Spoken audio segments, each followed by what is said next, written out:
తెలంగాణ ప్రజల గుండె చప్పుడు ఇన్న ఈ ప్రజా ప్రభుత్వం చెప్పింది చెప్పినట్టుగా ప్రజా తీర్పుని ఇప్పించడం ద్వారా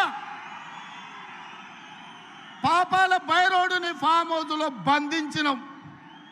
ఇక ఈ పశుపతికి విముక్తి లేదు. పాపాల బైరోడు ఫామ్ హౌస్లోనే బందీ అవుతాడని చెప్పిన మా నాడు. ఇవాళ మీడియా మిత్రులారా రాసుకోండి. ఖమ్మం జిల్లా చింతకాని మండలం వేదికగా లక్షలాది మంది ఖమ్మం బిడ్డల సాక్షిగా భవిష్యత్తు చరిత్రను, జరగబోయే కురుక్షేత్రాన్ని ఈ వేదిక నుంచే నేను చెప్పదలుచుకున్నా.